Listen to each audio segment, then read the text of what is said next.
Welcome to Push to Pass podcast with JP Murray, a discussion about business, racing, sports, and life. This podcast delivers insights on what makes businesses, teams, and people successful based on real-life business experiences. Following a career with America's largest associations, JP Murray founded the Murray Company, one of Washington, D.C.'s most successful consulting firms. The company was acquired successfully and enabled him to launch JP Murray Racing, a business development and sponsorship agency for auto racing teams. Here is JP.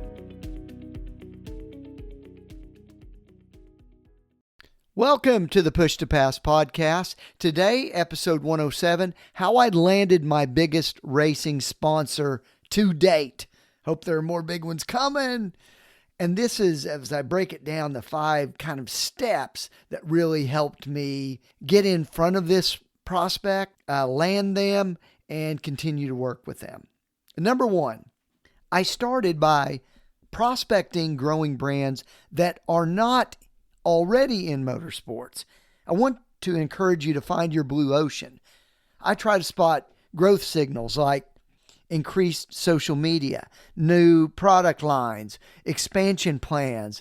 I monitor Google Trends or LinkedIn Sales Navigator, and I watch sporting events that highlight companies on the rise. I'm always watching sporting events and noting who is advertising, who is sponsoring at the field, because these are folks that adopted sports marketing as an option. And even if they're not attending racing events, I feel like these are prospects that have accepted the idea that sports marketing are a good idea. So I put a special emphasis on those brands that are sponsoring other sporting events. So I developed that list. Second thing then is I run an email campaign specifically targeted at those prospects.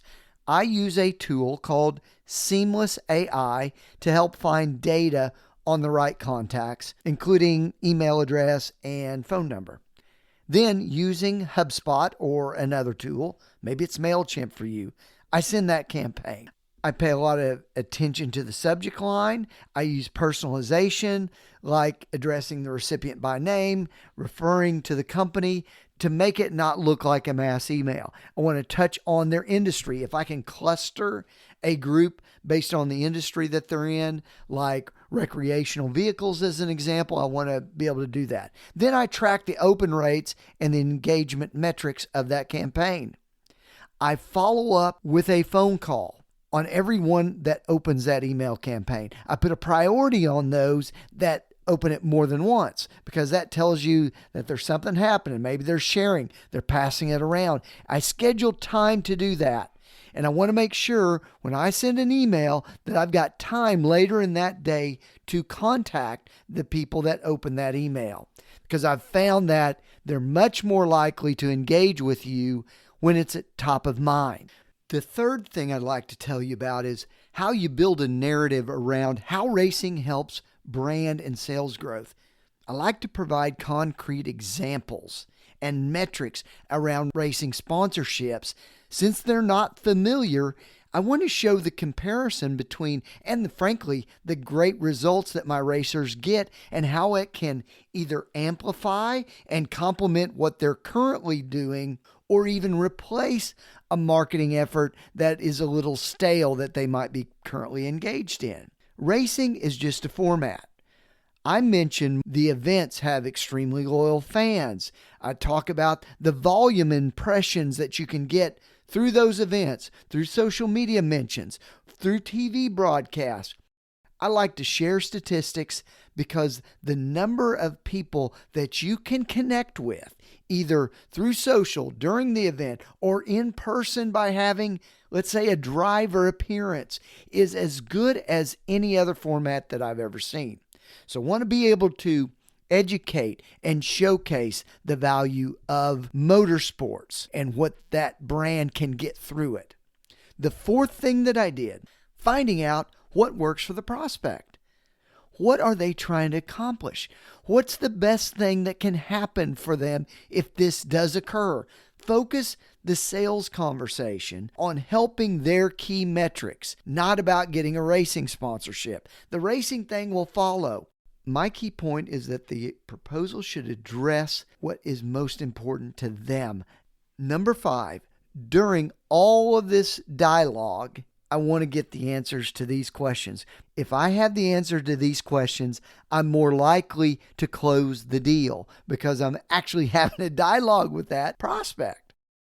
What is the problem the prospect wants to solve or the opportunity that they want to address? What specific solution did I recommend to solve the problem? Do they have the money to spend? Who decides if they are going to spend the money? What is the deadline for the decision? What will they do if they don't work with you on this sponsorship? What could kill the deal? The more I know, because I've asked or had conversations specifically about these areas, the more likely I am to close that deal. And that's how you get the biggest ones. I've had enough good conversations about them and about what we're trying to accomplish and about the things that could make it happen or stop it, that I get the detail that lands the proposal to a successful outcome. What I learned on the biggest deal was I had that in-depth conversation and I had a party willing to tell me about their company. Those are the companies that I really latch on to. Subscribe to my newsletter. I'm offering a variety of different formats and all the content that I can offer to you to help you grow your racing or any kind of business that you might have. We'll talk next week. Bye-bye.